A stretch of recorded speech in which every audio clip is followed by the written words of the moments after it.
you just think about explaining the gym to somebody 100, 200 years ago. So you go into this room and you lift metal objects up and put them back down. Where are you taking the metal object? Are you going somewhere? No. And then there's this machine where you just run on a spot. Who's chasing you? Where you run for like an hour. It's so much fun. They go, really? And there's even these fake set of stairs that you just walk up endlessly. You know? So it's not natural in human nature that we would go and do something like this in a gym. So the weirdos aren't the ones that don't want to go in there. The weirdos are the ones that go in there consistently and love it. Welcome to the ATP Project. You're your host, Steve, Jeff, and Jared's here. I always feel, Steve, when you do the intro, it's like Romper Room. That's how I grew up in that era. I remember Romper Room. There, you can see in that picture with the little box and that. I remember that. Yeah, do you remember Mrs. Doubtfire, like the old guy that was hanging around with the dinosaur? Anyway, Steve, God bless you, buddy. I just love the way that you approach life. You just make everything just feel like, who was that dude that used to wear the red cardigan that they made a couple of movies on? What was his name again? He used to talk about the dinosaurs. Is that the no. The You're My Neighbour guy. They made a movie. Tom Hanks was. It's going to bug me now. Matt, look it up and we'll say it. But anyway, you remind me of that guy, that was just so loving and kind, and no wonder, Beck's a lucky woman. Oh, she's super lucky, Beck. So you're listening to this. Steve, I'll let you keep going because we've got a very special guest with us today. We shouldn't. Now, Jared is an expert personal trainer. He's got a Cert 3, Cert 4 in fitness. He's an accredited sports nutritionist. He's worked in Richmond. Now, I've worked in Richmond a billion years ago as a chemist. Yeah, Victoria. So were you born in Melbourne? No, I was born in far north Queensland, hence probably the reason I'm a little bit cooked, but just part of growing up the far north. But I moved to Melbourne when I was about 16, so I love Melbourne. It's a great place to be. Great, mate. I've currently not such a great place to be, but there's the reason problems. we're back in Brizzy now. I like your T-shirt. I love your T-shirt. Out for Dan. I think just to complete the bio as well too, Jared, as far as your if you like your pedigree in terms of this, you're also a fitness competitor as well too. So you've done the hard yards with all the dieting, getting up on stage. What federations have you competed in? So I started in IFBB back in 2010. I did my first show there. Did another show a couple of years later with IFBB, and then went over to WBFF. So I've been with them since 2015, and I turned pro in 2016. So I've done about 5 pro shows as well overseas in America. So competed for 12 years. 12 years. And I guess what we're trying to get across here, and who's going to be listening to this podcast, and that's what I was saying before, is that anybody really who doesn't have a PT or has been thinking about getting a PT, wants to get fit, lean, understand the hacks, if you like, in terms of diets, exercise. It's something that's very topical, and we get a lot of questions for, and this is why we wanted to have Jared on, because Jared, you are a pro. You've worked in the industry for over 10 years. You've been a trainer to trainers. I mean, you've overseen, I think at Fitness First, you had a stable of people that you're a head trainer, so you oversaw personal trainers. And so really and you're going to be a contributor for us, which is great, because we need to have that stable of experts that we can bring in from time to time to be able to talk about different things. And January, people are wanting to get back fit. They want to get into the gym, whether it's building muscle tissue. What we seem to get asked for a lot, though, is some tips and tricks on obviously how to get lean, how to keep the motivation, how to keep going. And I think, Jared, obviously with your expertise, your understanding, and you're very like us. You're very holistic in the way that you approach things. You're natural as well too. Not that we have a problem with our brothers that experiment in the dark arts, and as I've professed before, I've been and used steroids when I was younger as well too. But in terms of understanding, health and wellness from and fitness from a health point of view first and foremost, because that's something that we're really passionate about, is looking after your body and creating the physique that you want, not just looking great on the outside but falling apart on the inside. I think that's something that I always say to clients or new people in the gym, is that we're going to get you healthy first, and then those glutes are going to follow, or that six-pack's going to come, or the chest, the pecs will come, or the delts, whatever it is that you want to get from a physical standpoint. If we don't put the effort in to actually have the building blocks for your health, then what do you really have? And I was just talking with a client about this yesterday, that without your health, we have nothing. So I'm just coming back from a pretty bad lower back injury, And Done at the gym? Maybe not. Oh, hang on. Where else do you hurt your back? We are PG at this episode, are we? I'm not sure.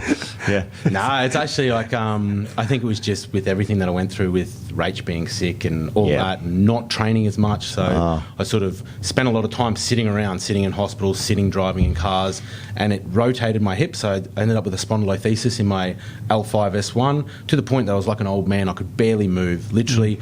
Struggled to get out of bed, shuffling my feet around. So until you get really essentially put on your back to that point when you don't have your health, people don't realise what we take for granted. So like people ask me now, I'm back in the gym, like, oh, so you're going to get big again, you're going to get back on stage, you're going to, maybe in time. Like, it's not that I'm small now, but in comparison to what I was. And I'm just glad that I'm moving again. So it's more when you have your health, and if we focus on health, then those other things come. But if we just focus on a physique, or we just focus on, must train 15 sessions a week, and you lose your health and you actually get injured, then what do you have? So that's a big starting point for me with everyone is we're going to work on your health, and then from your health, we're going to then focus on getting you the physique goals that you'd like. I guess that's the foundation. That's something that can last as well too. Once you get in those good habits, your hormones are going to be better, your ability to recover is going to be better, and that's a really good foundation. But Jared, I have to say as well too, before we get too much into it, so that people actually get to know you in a little bit more detail. I mean, Tony and myself obviously have known you guys for, it's been probably the best part of 10 years, hasn't it? I mean, it's almost right back at the very, very beginning when we started ATP. And you and Rach have had just such a hard time, because Rach used to be a competitor as well too, didn't she? Rach. No, she was never into competing, but she was into fitness a bit when we were younger. Yeah. But no, she's more of the cooking type and takes care of the household, and chasing around after the kids has always been. And started she's up a been business. staying pretty fit, and she is. Without her, like, she's 90% of the business. I'm just that 10% for show. I'm just the face of it. Because you guys have got a cuisine business where we've got got our fingers in a few different pies, so to say. So we've got the food truck as well, which that's her business, and that keeps her really busy now. It's amazing. So you guys 3 kids and 2 businesses, and it's crazy. And I've got to say as well too, obviously you guys moved up from Melbourne. Obviously you've had a lot of setbacks with Gail, with Rachel's mum passing away, unfortunately. Obviously Rach has had her battle with cancer as well too.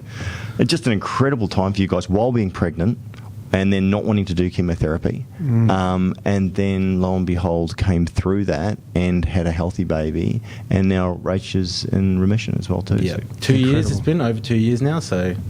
Mate, I tell you what, so you guys have gone through the fire, but, it's an inspiration, I think, for anybody that, you've come out the other side.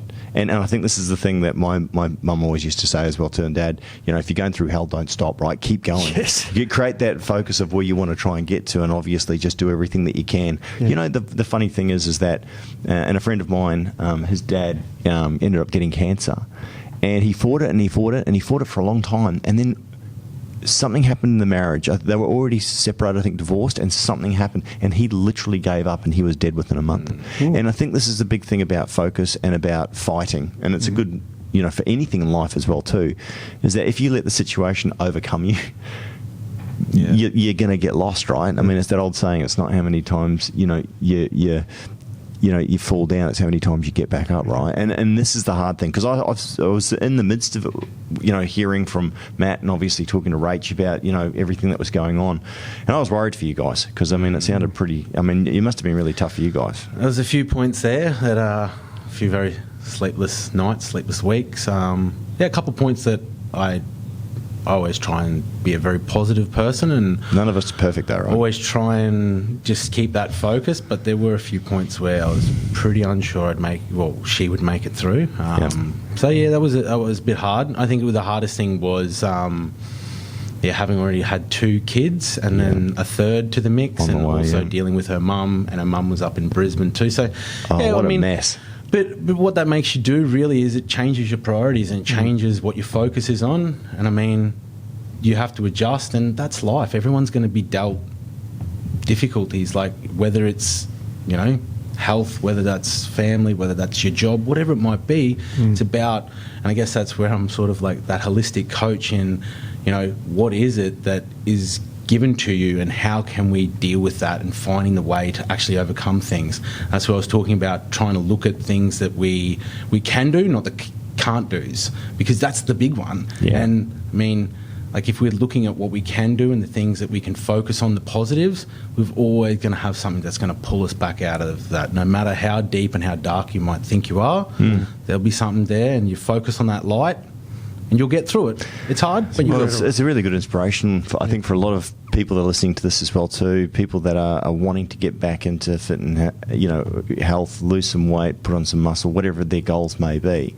They're listening to this, it's early in January, they're like, I've missed the January the 1st, what do I do? Yes, but that's it. Next year. If you've gone through the I'll start on Monday the 1st of January 2023. That's it, 11 months. I think in terms of being able to speak to people from a point of view of, everybody has adversities, as you say. Everybody's got challenges. They're time poor. They've got family stresses, financial stresses, and all the rest of it.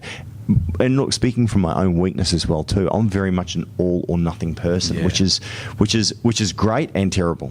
So that means when I put my focus into something, I'm going to do it 100%. But if I'm not 100% committed, I don't do anything, which can be problematic because sometimes, and remember the podcast that we did based on even small amounts of effort regularly is actually massively, significantly impactful. And it's like people, Jared, and you can probably talk to this as well too, who set an expectation of food or a diet that is, right, I am going to be perfect. And we know nobody's perfect in life. And I mean, you might be perfect for a period of time, but for the average punter who potentially isn't going to get up on stage or isn't a professional, they're going to sneak the odd chocolate from now and then and all the rest of it. I think the problem is that when people don't allow themselves to have that downtime, to have that relax, to have that meal, to have that treat, to have whatever it may be, once they break that, that's it. It's a house of cards. Everything falls over. That floodgate. And then they're like, oh, I can't do this. I'm useless. My expectation, it didn't meet reality. So, Jared, in terms of them working with people, in terms of mindsets and really helping people to get a goal, what does it look like? And what do people talk to you about? And give us some stories as well, too. I think trying to make things more manageable and actually being realistic. Like everyone sets out, new year, new me. I'm going to smash this. I'm going to train every single day. I'm going to do 2-a-days. It's like, whoa. Are you going to do that long term? Are you actually going to do that every week what are you going to do, a 12-week program of that? It's not sustainable. Like even athletes, we need rest days. Even athletes, we have to, deload weeks. When you're training that hard, you need to do things like ice baths, infrared saunas, float tank therapy, massage, all those things for recovery. Now, if you're just your average punter, Gen Pop, and you're going to say, I'm going to train 5 days a week, good. Go do 5 days a week. But are you able to consistently do that? Then let's start with 4 days or 3 days or 2 days. And people go, oh, it's only 2 days or it's only 3 days. And it's like, yeah, but that's more than what you were doing. Yeah, and, right. I mean, even that one workout, that's more than you were doing sitting on a couch. So, again, we're trying to bring it back to the things that you can do, not the things you can't do. And consistency, that's a big one. Because we all want to go hard out of the blocks. We're all going to eat a bowl of dust and a mouthful of air, and get shredded.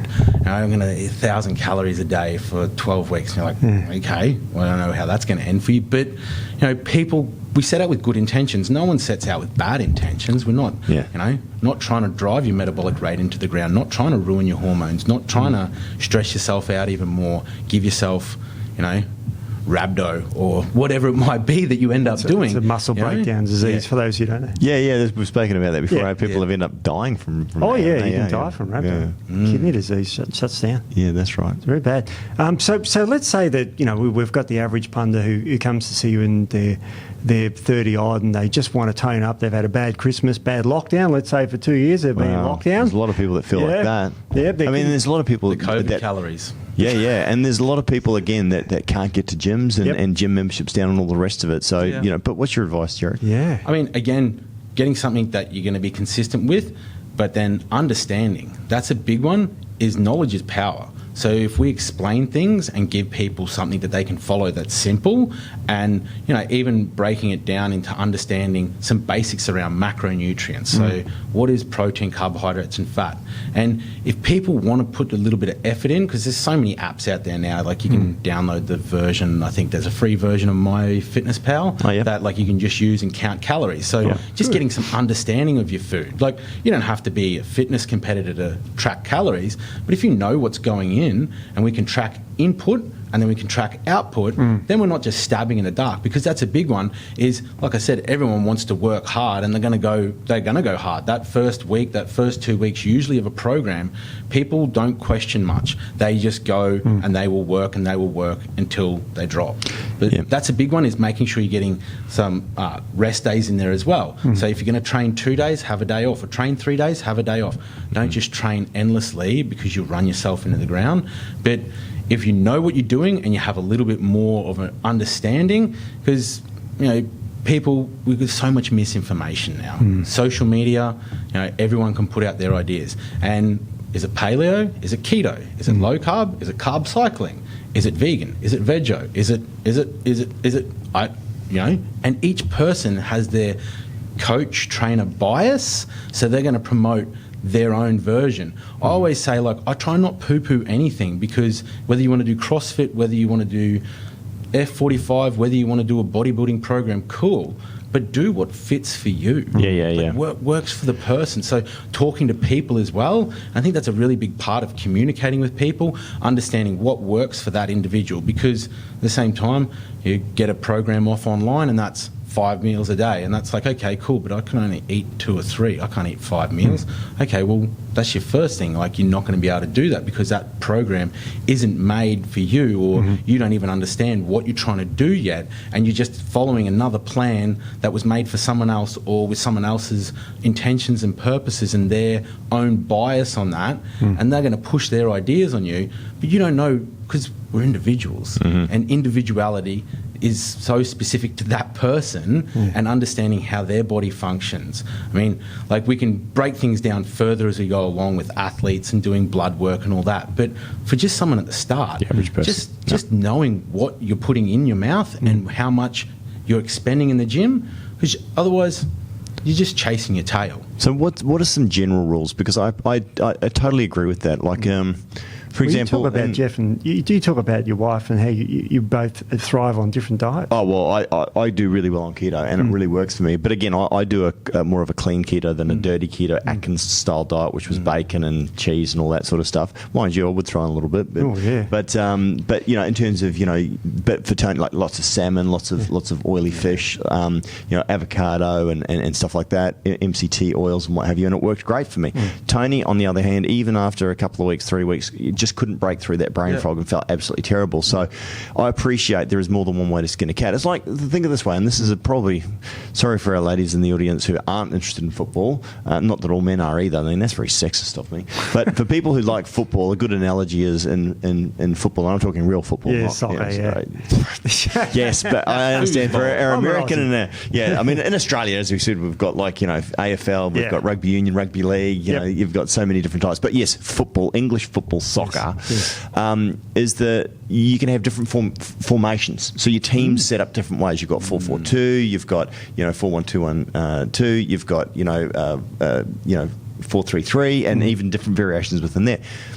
What is the perfect formation? Well, there isn't one. A lot of it comes down to the players that you've got. In other words, the individual circumstances of the team. It's the same thing with the individual as well too. How much time you've got, what your genetic polymorphisms are, what your preferences are, and as you said as well too, and this is the big one, the takeaway on it, don't overcommit to something that you're not going to do and then set up a failure for yourself. I'm going to train 5 times a week, when realistically you probably can do 3 days a week, and that makes sense, right? But Jared, what would be your advice for people that are listening to this going, okay, this is really confusing. Maybe they've started off down a few tracks before, that they've done it, they've failed because of whatever reason, right? They haven't been able to stick to it, they feel like they weren't getting the results. What are some general rules and or advice that you can give in terms of where to start? So, general rule of thumb, we always look at protein. So that's your starting point when you're looking at a nutrition plan and you're looking at trying to actually have some structure, we start with protein. And protein can vary, but we try and keep it around that 1.4 to 2 grams per kilo of body weight. So that's grams to kilo of body weight, and that's a good start to it. And then from there, we look at fats. And fats, we want about close to or just under 1 gram per kilo of body weight. Yeah, so as a general rule. Myself, 85 kilo male, I'd want about, 160 grams to, my maths aren't my strong point without my calculator, so about 160 grams to 170 grams of protein, and then I'd probably want about 80 to 85 grams of fat, and then knowing like what, you got macro calculators and stuff too that you can use online to give you like an overall macro number, and then the rest we usually put into carbohydrates. So the leftover number goes to carbs. Now that's a good base rule. And you can use things like MyFitnessPal. So you can even put this in and it actually sort of tracks down from your calories. You can go, okay, I want this amount of calories from protein, this amount from fats, and this amount. And it's a really good way. And again, this is where personal trainers come into their own. This is why we love personal trainers, because personal trainers not only help keep you accountable, but they also are looking at things from the outside without emotion. They've been through this with other clients before. They've seen the sticking patches. They've seen, okay, this isn't working great. We can tweak it. We can change it. So there's so many reasons to work with a personal trainer, and that also might be, depending on remotely as well too, it could even be a fitness coach, which is actually only providing dietary information and or fitness programs for you to do based on your time frame, and they'll maximize the time, the effort, the energy that you've got. Jared, correct? I mean, obviously I'm preaching to the converter, right? I mean, that's the intent of a coach, and when you have a coach, you hope that they are planning things in conjunction with what your goals are. So lay out an overall goal, and that might be if you're doing 12 weeks of programming or 20 weeks of programming, whatever it might be, and then within there, like adjusting the programming for the training. So because boredom, that's a big one. So when it comes to training, and when it comes to food too, like I said before, knowledge is power. So if you know your food, then you can actually make some decisions. But if you don't know your food and you get Jared's meal plan, well, you're stuck on Jared's meal plan. And you're like, I just do Jared's meal plan. What, for 6 months? Yeah, right. When does this end? When do you tweak it? And until someone adjusts it or someone, changes your plan, you're stuck on that. Well, if you've got a coach as well too, and they go, hey, I see here that you want me to eat halibut. It's like, I can't, I'm allergic to halibut, or I really hate it, right? What can I change instead? Or, I'm really struggling to get, this in, Jared, how would you recommend it? And, not just you, Jared, obviously you're only one person, but any PT, obviously, that's out there that's worth their salt. So, and I guess people are probably asking this as well too, and it probably differs from country to country, but sort of, if people are going to invest into this sort of thing, and obviously we do recommend working with a fitness coach, somebody who is going to be able to, as I said, the biggest thing for me is actually being kept accountable, keeping on track, discussing issues, what's going on here. That's a big one. But what would someone expect to pay roughly for sort of their sort of consultation, Jared, if they're doing it remotely rather than a face-to-face personal concentrate, where they're actually in the gym, you know what I mean? So, most your fitness coaches are probably running between $70 to $100 a week for nutrition and training programming, and everything's run through smart apps these days, so they can change it on the fly, and that might be I don't know whether that's a half-hour, 15-minute phone call or whatever. They might get you to fill in a heap of paperwork that you do, like a regular check-in. So we take that information each week, like how you're doing with your programs, how you're doing with nutrition, how's your sleep, how's stress levels, how's work, what do we need to change up. I also look, when I talk to clients about like the week ahead, because that's a big one, is like planning for the week ahead. I've got a hens party or a bucks party, or I've got a birthday or something coming up. And try and maybe bring down the calories in the week and the lead up to that slightly each day to give yourself a little buffer. Otherwise, you go to the hens party and you're like, oh yeah, I'm not going to eat anything. I'm not going to drink anything. And you might do that. You're not having fun. This is life. You're like, and I've done it. My 30th birthday, I had 2 drinks. A little bit of food, but I was in a comp prep. I was, less than 2 months out from a world show. So for me, it was like I was focused on something. And it's now, a bit different from the average person that wants to get a beach body, right? But, and that's the thing, though. But people will, in that moment, they will neglect their own personal care and self-love to push their endeavours with health and fitness. And while that's not a bad thing, at the same time, if you constantly neglect that personal life and that enjoyment, Yeah. What are you doing this for? You only have one life. So it's a big one about like understanding when things are coming up that we can move calories around a little bit to make us have a buffer so we can still have enjoyment. Yes. Otherwise people just go strict, no enjoyment, and then like the rubber band, you pull it one way, eventually it's got to go back the other way. So it's not sustainable. I love Jeff's analogy about holding people to account, which is good. I like the other side of a personal trainer, which is the adaptation to change. Yeah. You know, if something, it's like when I was in practice in naturopathy, if something wasn't working, you would transfer to, oh, you're not sleeping on valerian, how about we try some passiflora or something like that, and you would change the herbs around. And, so, you know, which herb's good for sleeping? Well, this person responds to that and that person responds to that. You didn't count the same. The fact that you can adapt and work with people, because they're all different. And so you must have experienced sort of experiences where, you know, one diet and one exercise doesn't work for others. Definitely. Must happen all the time. Some people, they don't like the squat. Some people like the deadlift. Some people like lunges, love lunges. Some people hate them. You know, I always try and find the thing that you enjoy that's going to keep you coming back in. Yeah, I say to people, like, you just think about explaining the gym to somebody 100, 200 years ago. So you go into this room and you lift metal objects up and put them back down. Where are you taking the metal object? Are you going somewhere? No. And then there's this machine where you just run on a spot. Who's chasing you? Where you run for like an hour. It's so much fun. They go, really? And there's even these fake set of stairs that you just walk up endlessly.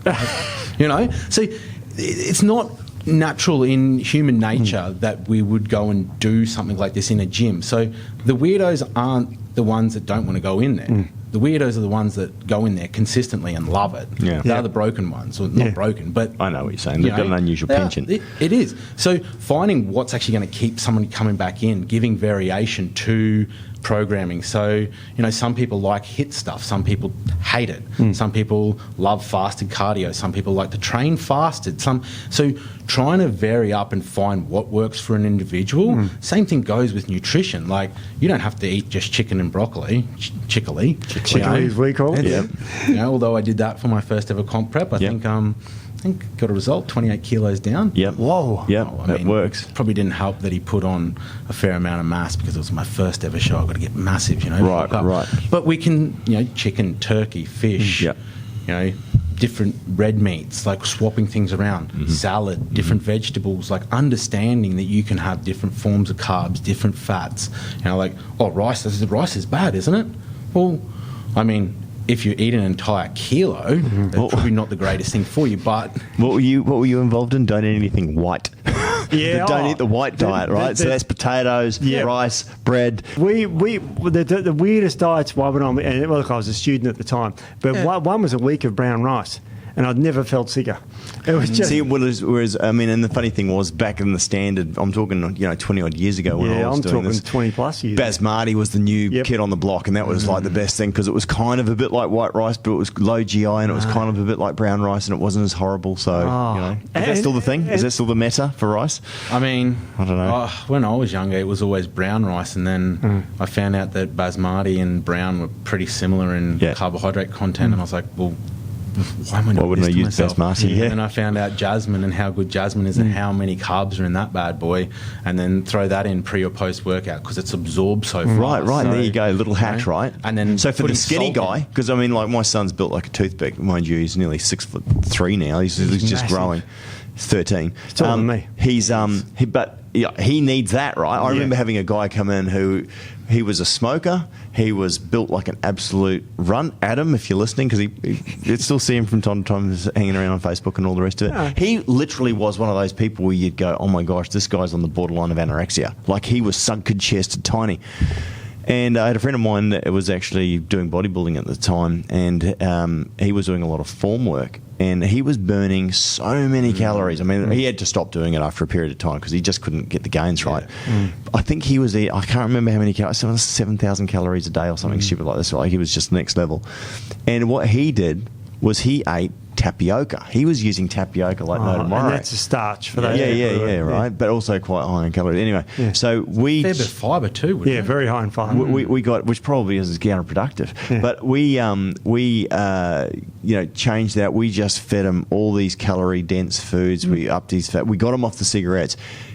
he went from literally 60-odd kilos to, I saw him a few years later, and he was probably in his 90-odd kilos plus, right? So dropping the durries probably improved the appetite immensely too. Yeah. Improved the appetite also, and helped the absorption as well too. But it's little things like this with guys that don't know what they're doing. So it's not just about obviously getting lean, but it's also about potentially the people that can't put on weight.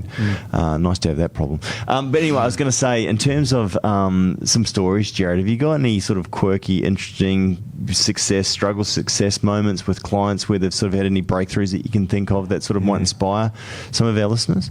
I mean, I've had plenty of clients that I've coached to shows, over longer periods of time. Had like plenty of just general gen pop, like people trying to change their life. I mean, one of the big ones that I've done in the time that I've been a trainer was I started a challenge called Shreducation, which I wrote myself. Shreducation. I was sick and tired of people just getting shredded. Hey, did you without trademark education. that? Yeah. So, better do that. Don't worry, you've already got motivators. copyright if you put it out there. Yeah. So it's all right. So, wanted people to get educated along at the same time as getting shredded. So I get people still now, 4 years later, calling me, messaging me, saying like the things that I taught them, the little tips and tricks around water going in, getting a good amount of water, the fibre going in, understanding your macros, understanding that. People, because they poo-poo stuff and then they say what they can't do. Yes. And, having had people in a challenge actually eating food and feeding them, usually in a challenge you get 1,000, 1,500 calorie or less diets where working really hard. But you see people change their lifestyle, change, their entire world because they understand their food now and they're actually eating and they've got the energy to train instead of just coming into the gym and I'm here for my session, and you're like, are you all right? Wow, you look like you're dying because they've got no energy and that's what they think they have to do. So I think doing the challenges, that's a really good one where I've had some pretty awesome transformations and changes, not just physically but mentally. So I like challenges for a couple of reasons, and from a psychological standpoint, having a start and a finish date where effectively you're going to be holding yourself accountable to friends, family, significant other ones, and or coaches, especially online where it's also potentially public and that sort of stuff as well too. People can go, you know what, I can mentally prepare myself for a 12-week challenge. What we're hoping is that, because I love those, I am such a huge fan of Bill Phillips. I mean, this is probably before your time, Jared, but back in the 90s, mate, he distilled a fantastic book. I actually met one of his business partners over in the US that actually was the one that did the before and after photos. He was one of the guys who really put the before and after photos out there. He actually had it on the cover of the book. So Bill Phillips created a very, very simplistic system, and he put up $1 million prize money. There's actually a video called Body of Work as well too, I think it's called, which his brother Sean Phillips actually goes through. And Bill was obviously a bit of an old school bodybuilder. But what he did so well is he inspired so many people. He put up $1 million prize money, and it was a 12-week challenge, and it was through his company EAS, which I'm not even sure if EAS is still going, but they were like a household name. And what they did was they said, here's a very, very basic book with some basic exercises, a basic program, a basic eating sort of guide. It was very basic. But the great thing was the amount of people that didn't know what to do, didn't know how to start, but actually held themselves accountable through a book.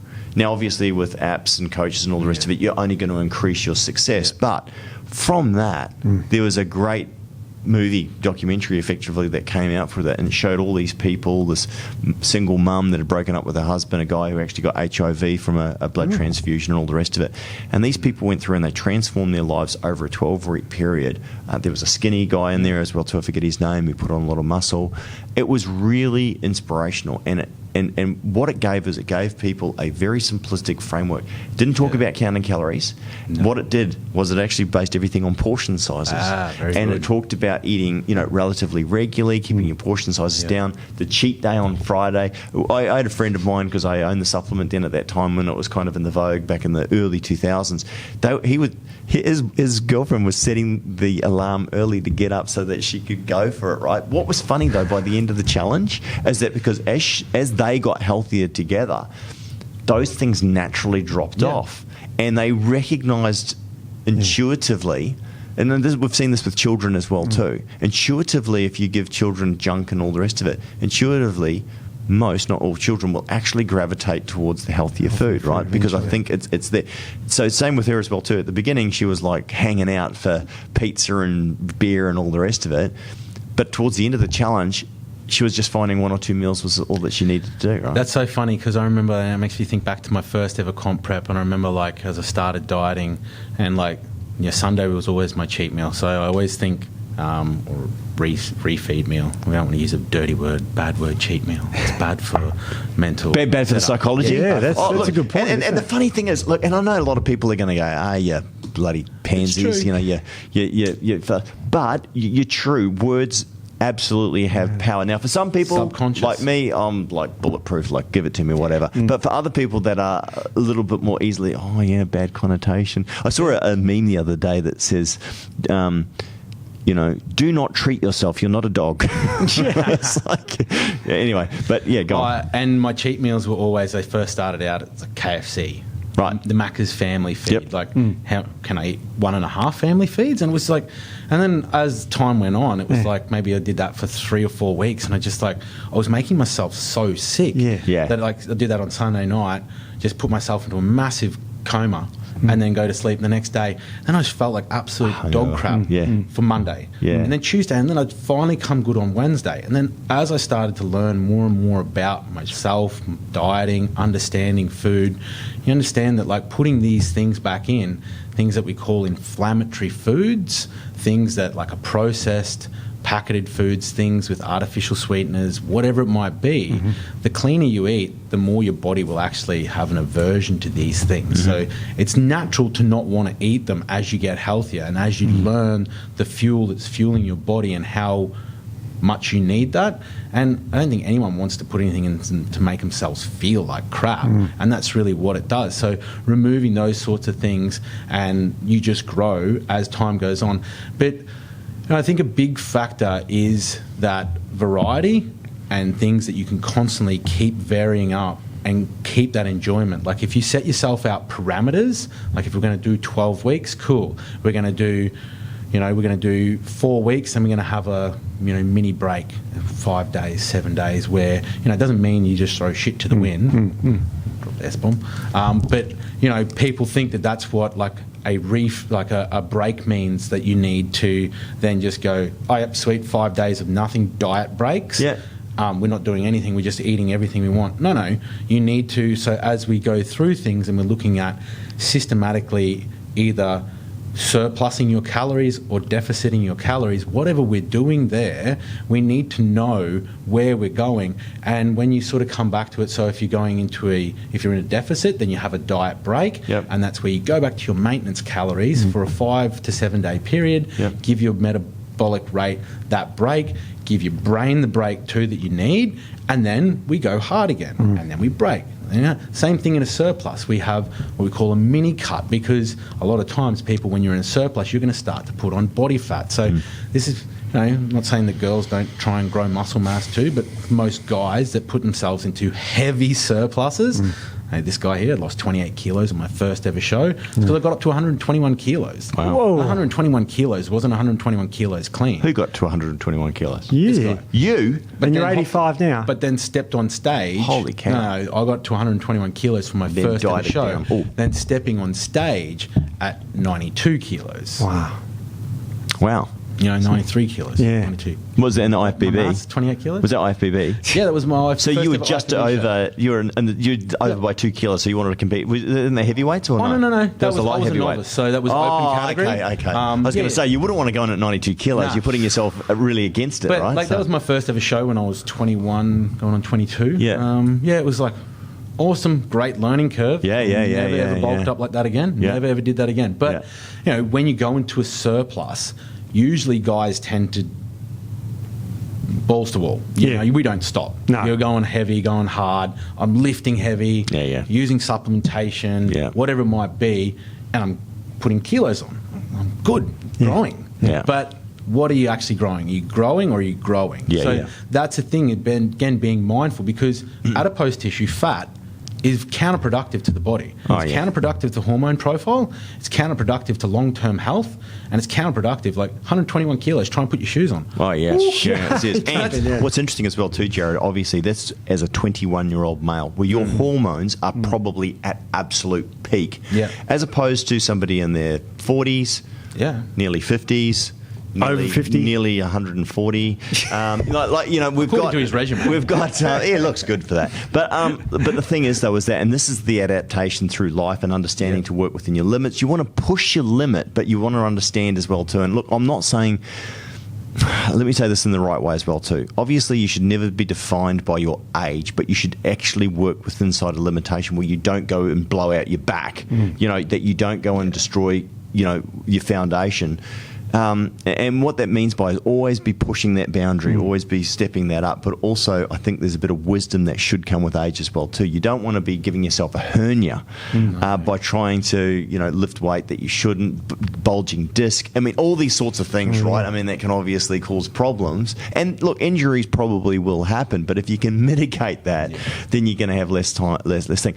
What I was thinking of, and Steve and I have been talking about it, because Steve's been doing a lot of research into optimization, and look, it's fascinating. And depending on whether you're talking to, and look, some of the stuff that Steve's talking about definitely is for you probably a real high-end, PTs and, the science studies of, high-intensity sprint training versus, steady states and the mix and the combination thereof.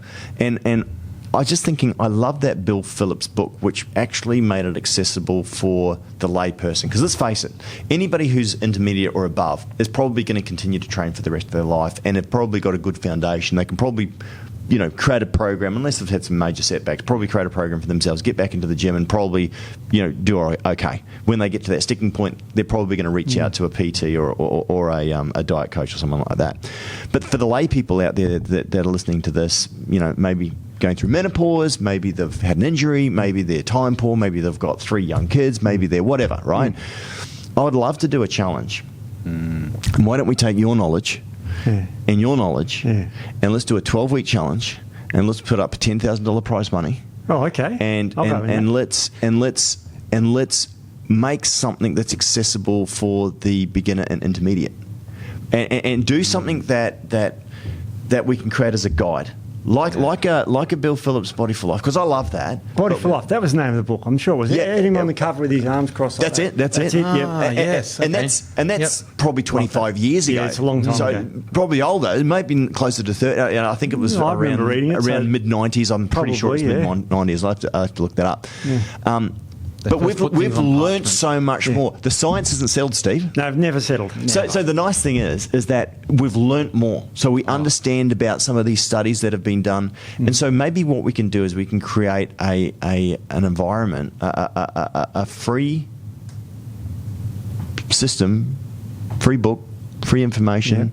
Even have an information night, Jared, where we can get you on to do a seminar for people who want to come along and ask their questions as well too, and help those people that want some help to create a framework from which they can get into fitness and health and wellness and build upon that. Now, is it going to be the perfect beast? No, because, I mean, again, as you said before, everybody's different. Okay, so the meta, if you like, you know what I mean by that? Yeah, meta. Yeah, is bigger picture. Three times.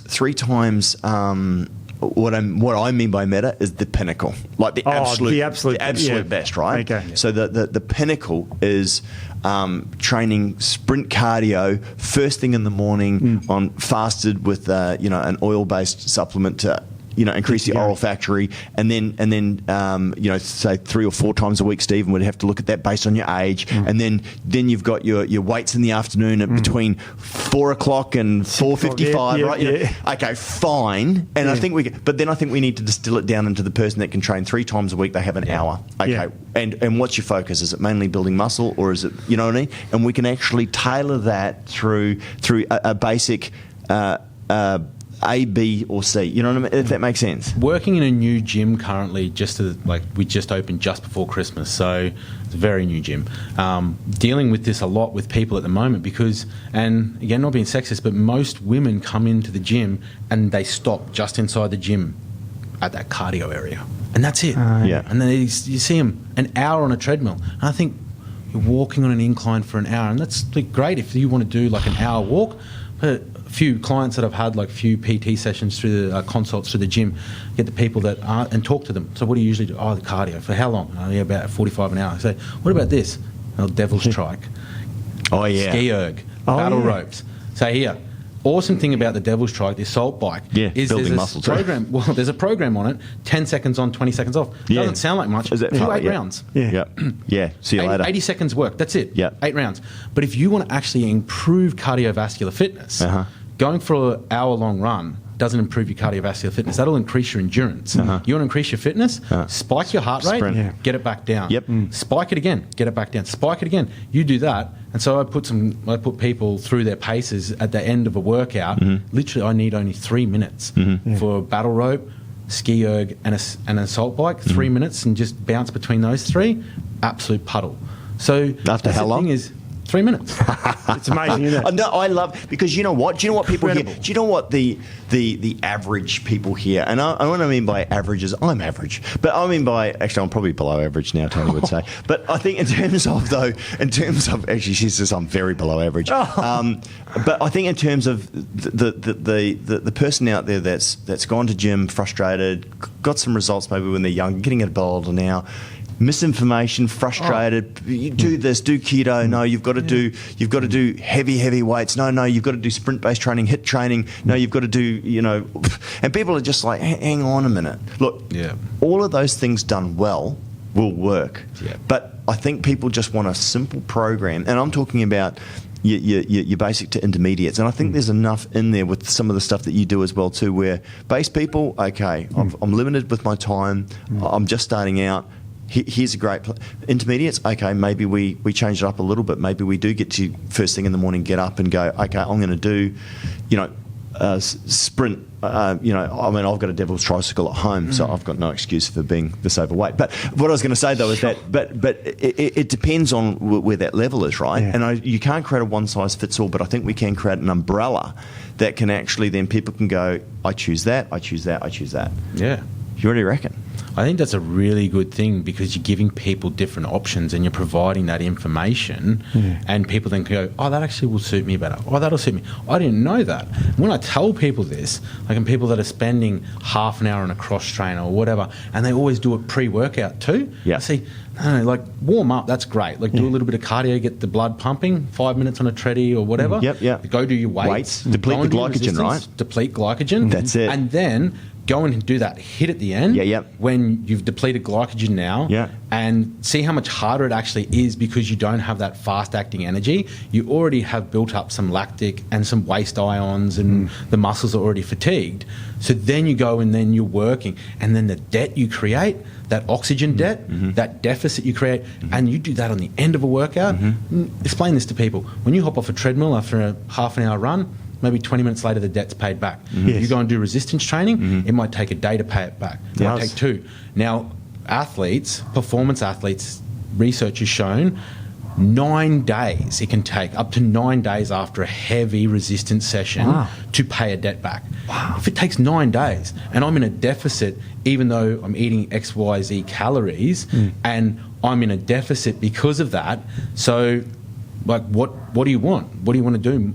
And then people go, oh, do the resistance training first and then the cardio. Well, not only is it, I think, shorter, like in terms of overall, like because you're not when you're doing like steady state cardio, as well too, you can get catabolic, which is also going to break down muscle tissue as well. But No, don't go catabolic. But you know what I mean in terms of, and I know what you're saying there, Jared, in terms of the over concern about we've always got to be gaining. That's why we've got to set our alarm at 3:00 in the morning so that we're drinking our BCAAs, through the middle of the night, right? I mean, everything has its place and its time, right? Yes. But I think this over fraughtness about, oh my gosh, I'm losing gains as I'm sitting here. Amazing. But I think in terms of the benefits, the more muscle mass that you have now, and again, females 6 times less testosterone. You're built to be women. Well, am I allowed to say that? But you know what I mean? Like, you're not going to turn into the Hulk unless you put hormones that resemble men's hormones into, which can only be done through pharmaceutical measures, right? That's right. So you don't need to even stick to the plastic dumbbells. And I know that this is funny because we've been in the industry for so long now. A lot of the stigma around women lifting weights has gone, thank goodness, Jared, right? But, because I think a lot of people used to go, no, if I lift weights, my jaw's going to go broad, I'm going to turn into a Hulk, my boobs are going to disappear. That is not the case. Happened to mine. Mine have gone.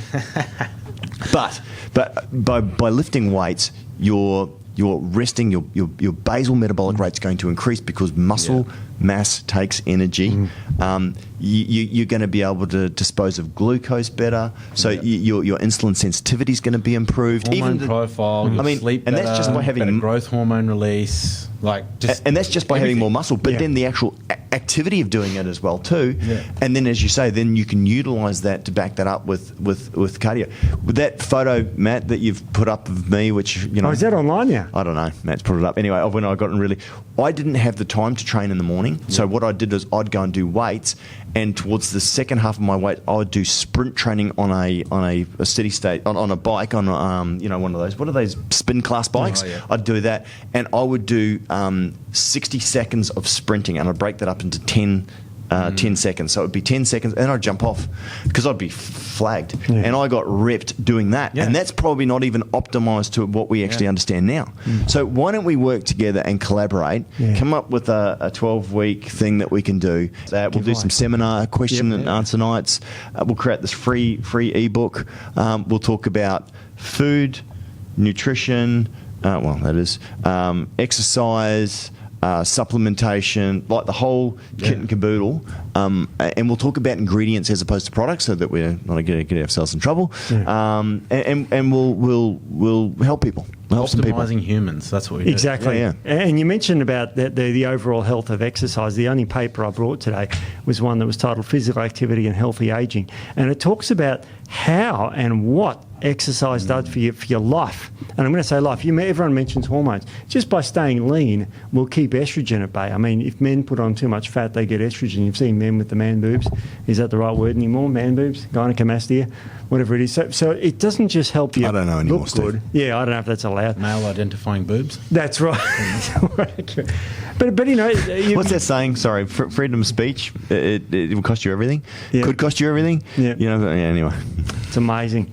And so papers like these ones are incredible because they're showing you that getting to, and it has to be quite physical, the activity. That's what they're saying. They're saying, that 30 minutes of walking is better than nothing, because the most dangerous exercise is none. So, but really intense exercise, as you correctly point out, is saying that it helps all aspects of it. Helps your brain. I mean, brain-derived neurotrophic factor. It starves off terrible degenerative mind disease. I won't say what they are. But, it really not erectile dysfunction, Steve. No, it's not erectile dysfunction. Okay, that's fine. It does help with that too. Oh, good. Exercise helps with that. Yeah, I don't have a problem with that. No. Who said it? Who said that? No, not me either. Good.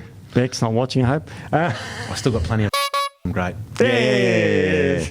Cut that. Oops. That's all right.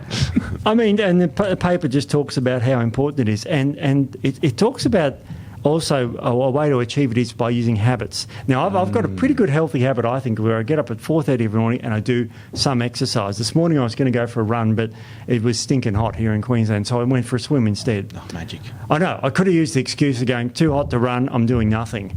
But I like that. Do you ever create habits for your clients? Is that Habits are the number one thing. So when I in that Shreducation that I did, or when I get a new client, I love that word. Shreducation. what I do is we talk about routines, habits, because habits are the thing that's going to see you through. You know, when we talk about motivation lacking, that habitual routine, that habit that you've gotten into is going to see you through. Yep. And if you've built a good, clean habit, a good habit, same as we build bad habits. Yep. Like, you know, if we can work to get a better habit, and that, like, you know, that's where you see, you know, those fit 90-year-olds that they're in the gym 3 days a week still, or they're still going for a walk 3 or 4 days a week, you know, because that's a habit. They've been doing it for years, and are the ones that, you know, what, you're 95?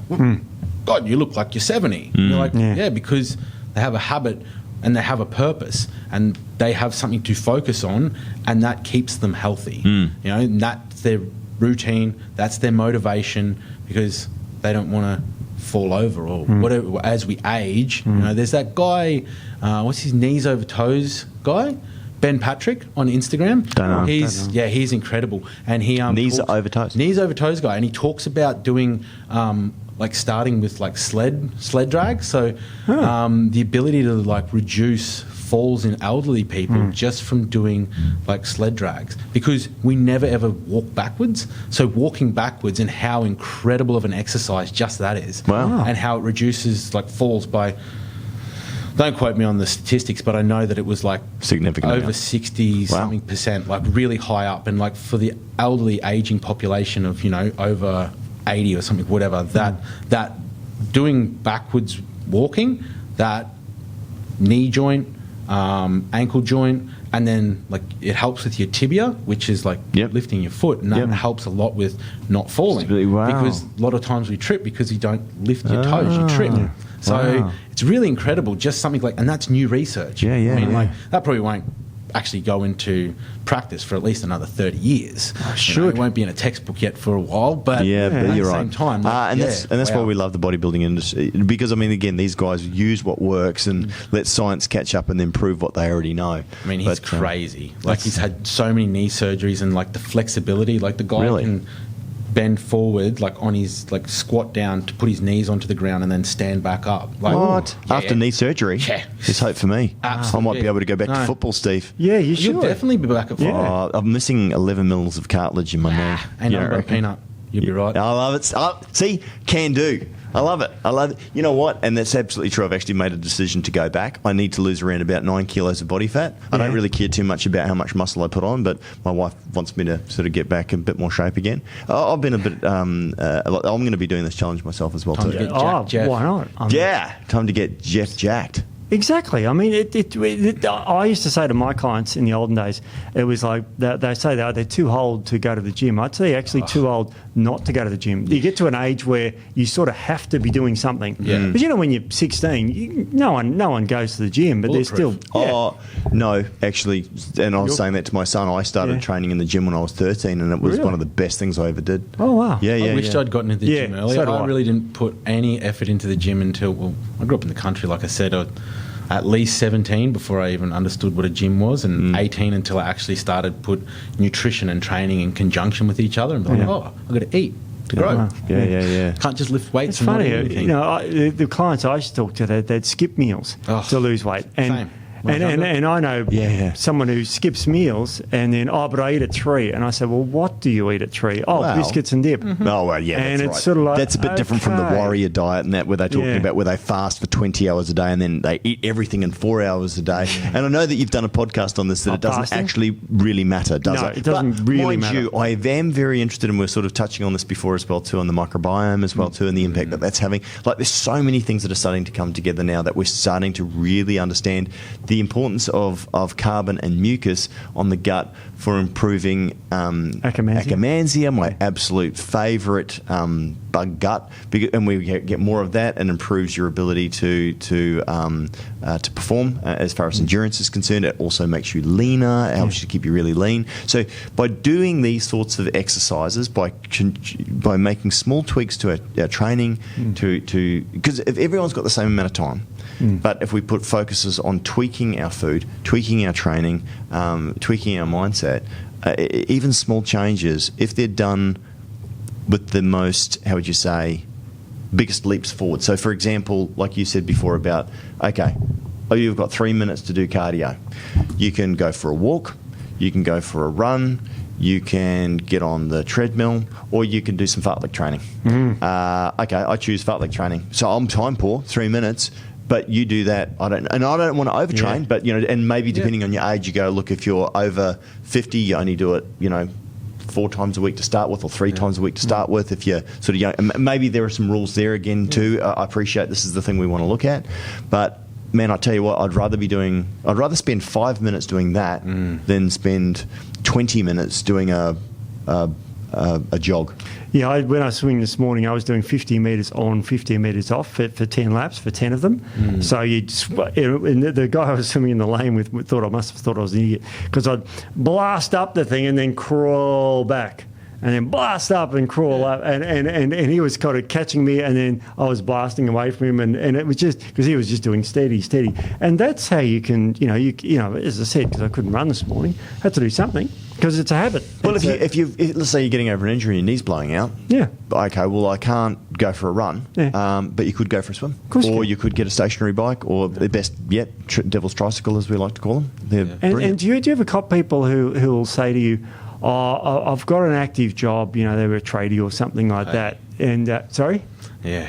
And they go, "I don't need to exercise," or something like that. Yeah. Do you ever? How do you overcome that sort of you challenge? get people that I don't need to do cardio, or I'm moving up, and that's like if you're fit and you're healthy and you actually do have good cardiovascular fitness. I think that's a really big one, especially in the physique game. Like, people don't pay any attention to true cardiovascular fitness. Right. And I think that, you can get a lot out of it if you're just doing your weights and you're doing your weights hard, the old screw cardio club. Yeah, it works. Don't get me wrong, you can do things without that. But, if you want to try and actually do things optimizing you, doing weights and a little bit of cardio is going to be more beneficial. But doing things that you like too, that always comes back to, you're going to sometimes have to do you're going to eat the frog, you're going to do the thing that you don't want to do. I get it. We all have to do that. But if you're finding more stuff in the gym that you want to do, more things that you enjoy, you're going to keep coming back. You're not going to walk up the gym and go, "Oh, I'm going to go to the gym again today." You really want to be here, mate. Look, you can see this lasting all of 1 week. But my absolute favourite cardio, is playing football. I love it. Yeah. And 2 seasons ago, before I did my knee, I was playing on the left wing, but I was actually playing more like a wing back, and I was running literally up that sideline, and I stayed on for the whole 90 minutes and didn't stop running backwards. I don't know how far. I actually had a watch, and I think I was doing around about 10 Ks, I think, worth of running, and that was sprint and then jog and then sprint and then, you know what I mean? It was bloody awesome. But that, for me, and I was leaner and I was fitter, and that to me is like getting fit without even having to do anything at all. Because I'm just there for love. I just love football. So I just wanted to play football. And if you can get something like that, well then great. If not, then find the other thing that you enjoy doing and find a way to make it fun. Set yourself a challenge. Okay, this time I'm going to go a little bit further. This time I'm going to do goal setting. Really important, and even having micro goals within a 12-week challenge as well too. Okay, so what's your overall goal? My main focus is I want to drop weight, I want a waist size of this, or I want, whatever main focus that is. And then, Jared, you're probably working with your clients, and I don't know if they still do it. I mean, vision boards and stuff like that, putting up a picture of what you want to look like, people that inspire you. I mean, we are visual. Some of us are more visual. Some of us are auditory. But goal setting absolutely works. Something that's meaningful for you, something that's going to help you stay on track. Again, we're talking about creatures of habit. Yeah. If the first thing you do is you wake up and look at your phone, double tap some, you're setting yourself up for that routine for the day. That's your motivation, is to go and scroll. If you wake up and the first thing you do is read a motivational book, or you look at your vision board and go, that's what I'm working towards, that's where I'm going, okay? That's your intention, the intent that we lead into our day. So understanding the human psyche, and I'm nowhere near into psychology as I'd like to be, but looking into psychology a little bit to understand clients better and help them, we're creatures of habit, and we will go down the path of least resistance constantly, and we will choose that when we can. It's a really, really big one, that we have goals, that we have intent, just in the class, this morning, or last night. I did a group fitness class, and we did planks to finish. Everyone does planks, planking. And people go, I plank for 5 minutes. I go, you plank for 5 minutes, do you? Well, do this plank for 5 minutes. I call it ultimate plank, where you're pulling down on your elbows, dragging up on your knees, trying to do a crunch in your plank, and then suck your belly button through your spine and keep planking. Now do that for 30 seconds. Exactly, because that's intention. And the same thing if you're doing a bench press, where's the intent? Chest up, shoulders back, pushing through the pec. Same with the squat. Anything, there's got to be intent. And if we're not leading with an intention of where we want to go and what we want to do, chasing your tail again. It's staying in your comfort zone, and staying in your comfort zone is great, but nothing grows there. You've heard that saying? And I mean, you must... Sorry? Your arse will probably grow. Yes, that's right. Yeah. And then people go, I'm not into exercise or all this sort of thing. And the classic thing is, I mean, how do you get people out of their comfort zone? Because I'm guilty of it. I mean, I go do my K1.5 this morning. It was 2 Ks this morning, swimming, and it's like that's what I do. And what I should be doing is, let's try 2.5 or something to get myself out of that, or do something a lot different out of the faster. surf. Yep. Go faster, do something. And how do you get people to say, they're in their little comfort zone? How do you get them out of that? It's a little bit of a hard one at the start. Like when you meet people, building that rapport, figuring out what makes people tick, and eventually you find it. It's like, what's their motivating factors? Some people, it might be that physique. Some people, it might be their family. Some people, it might just be their health. And I think as we get older, health is always a big one. But there's always a motivating factor, and trying to bring it back to that. And then trying to make it fun is always a real big one. Like I got a client just signed up with me, is in his 60s and hates weights. He said, that was the first thing he said, I hate weights, especially those leg weights. I said, well, we're going to do leg weights, but we'll do it in a way that you enjoy, and doing more different movements that he actually really likes. It's working wonders. Yeah, awesome. He smashed the cardio, and he's a big football fan too. So, loves to run, loves to go all day, we'll do cardio, but not the weights. Nice, yeah. And trying to show him that there's more fun to it, and that we can actually not just be like, I've got to do 10 sets, do 3 sets of 10, that basic sort of just, and people find it really boring. So trying to break down those barriers, as well as like I had a lady that I can't squat. 10 minutes later, she's squatting. Oh, there you go. Pain-free. Yeah. I haven't been able to squat in 4 years. This is incredible. And it's like, well, let's find out what's the sticking point, what's holding you back, where can we progress you? And then she loves to squat now. Yeah, there you go. Yeah, and people will find that they actually enjoy certain things that they didn't think they did previously, because we've broken down the barriers. We've removed that thing that's holding you back, that whatever it might have been, that you thought because you had this pre-existing idea because you heard from a trainer or someone on their Instagram or whatever, and that's been holding you back from day dot. And that's a big one. I think it always comes back to information, talking with people, breaking things down, again, giving them things that they enjoy, something that'll keep them coming back, and then they're seeing those results, and then it sort of becomes synergistic. It feeds into each other, and then they want to eat better. They want to train harder. They want to now do 4 sessions a week instead of 3. So it'll grow, and just takes a time to build that consistency and that routine, but we've got to talk. There's got to be better communication, I think, across the board. And this is where I love the idea of a bit of a user's manual to give people a base and a foundation, but I think the interaction through seminars, online podcasts, Q&As for those people there. Some people are self-motivated. Some people are motivated but need support. It's so long as you understand your limitations. You're talking about the most motivated people, and the most motivated people I have ever come across, who will run through brick walls and do whatever it takes, specifically around getting a good body, are those that have gone through a breakup. I don't know if you've ever done, mate. They are like, there is revenge in every. It's like every step, every move that they make, they're just thinking of, I am going to make that person weep when they see me next. I tell you what, if we could manufacture that into a pill,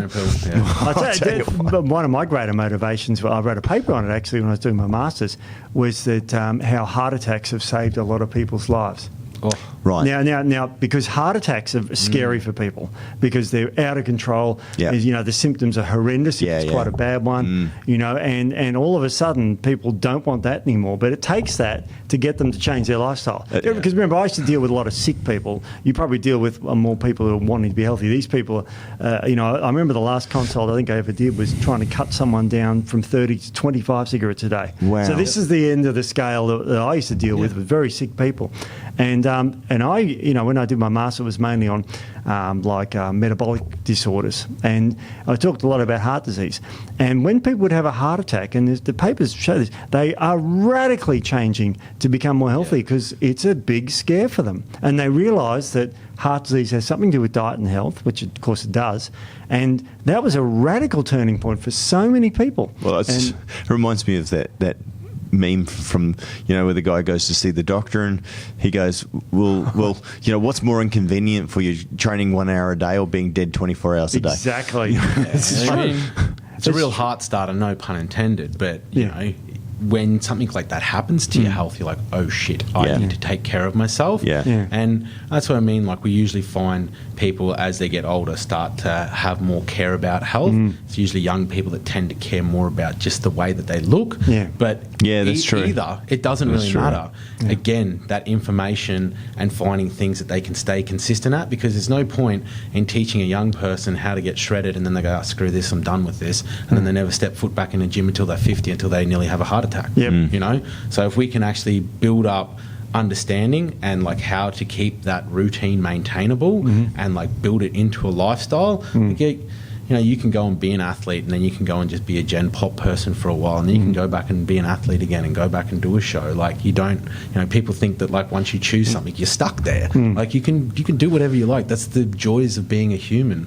Isn't that the one thing that sets us apart from every other creature is we have choice? Massive determination. I guess if you look at a lot of athletes, and I'm talking specifically footballers here as well too, you know, they're being drilled. They have a focus to play, you know, rugby league, rugby union football and all that. How many of them you see just a few years out of football where they don't have the coach anymore, and they don't have a reason to train, they don't have a focal point, they blow out so many times, right? All of them. Almost. All I'd the say league probably players. 80% plus, right? Oh, absolutely. And I guess that's the thing about focus and determination and goal setting as well too. You know, if you're just going through it for the motions, then any little thing's going to knock you off track.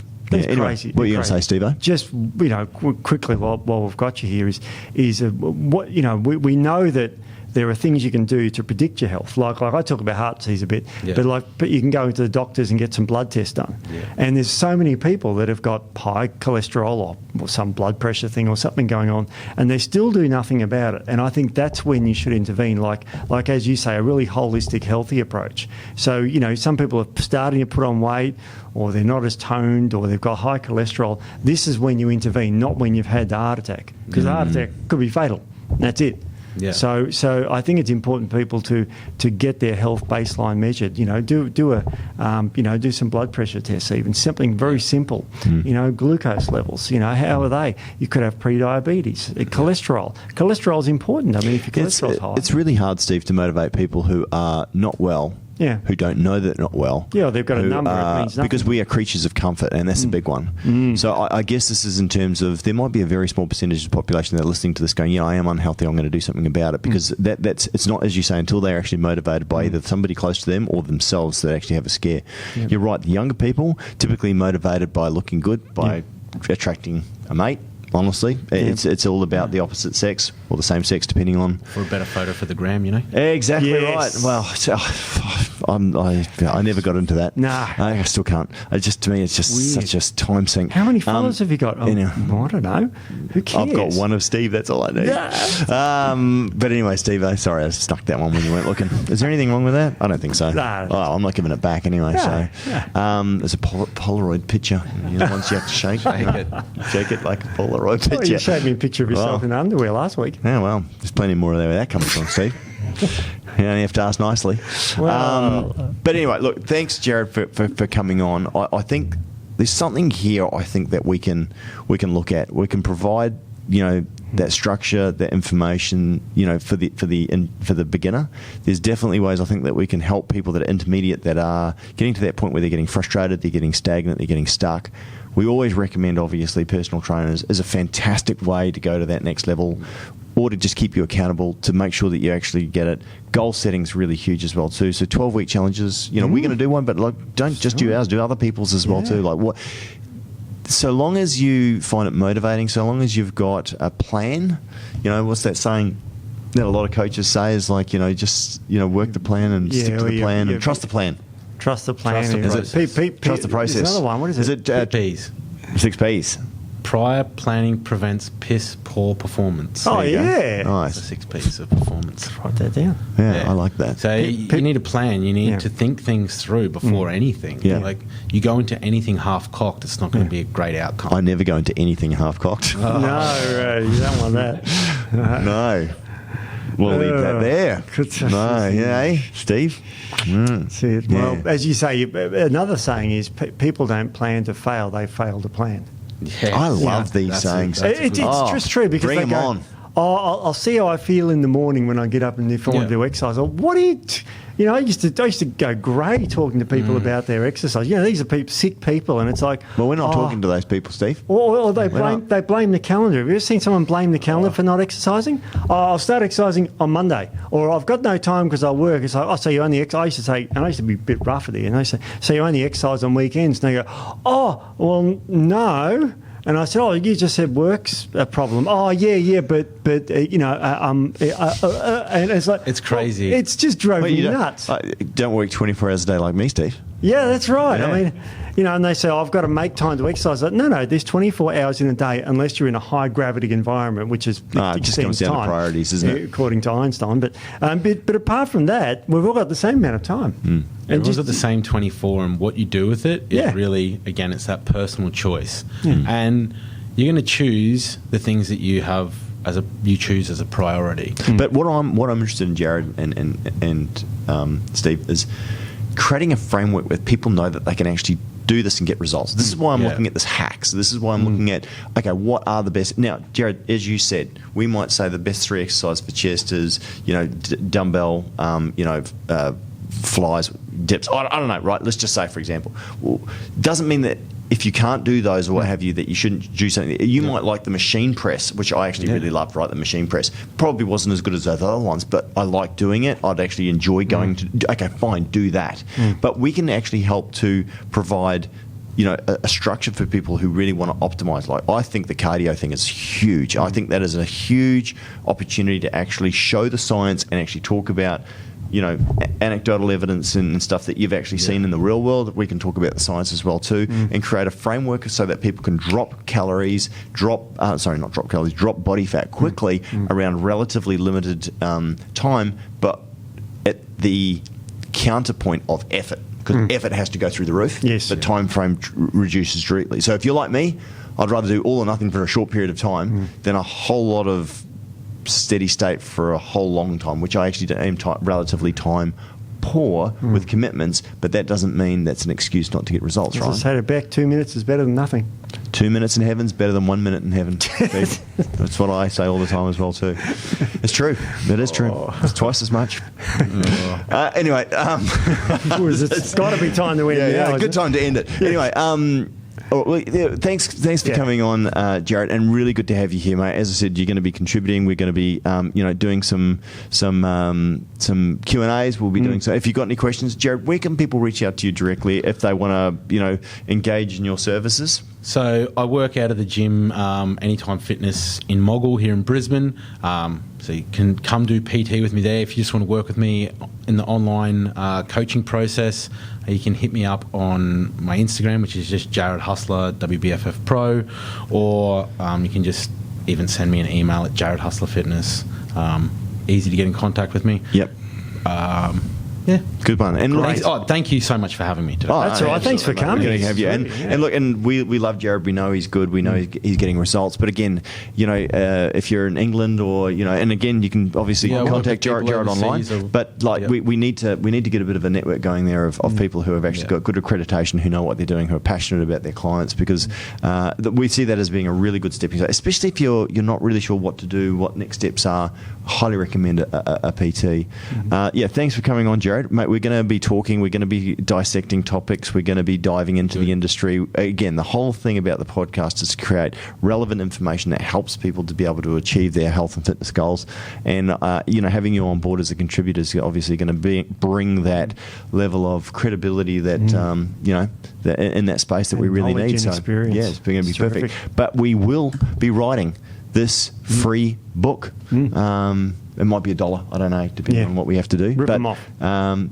No, but we want to help people and provide them with really good information. So let's collaborate on that. That'll be a fantastic project to work on. Because Steve and I were just talking about doing it, and I think you bring the extra little bit of mix there, and we've got a clinical nutritionist as well too, I think, as well too. So yeah, it should be kind of fun, and we'll amalgamate these ideas and create it into something that people can use. Yeah. Following you guys for so long now, I know what you guys do and the effort that you put into actually helping people and making products that really do change lives and make people better humans. So I know that's only going to be awesome. Cool, mate. Looking forward to it. And Jared, we've got some other things on the go with Jared that we're working on behind the scenes as well too.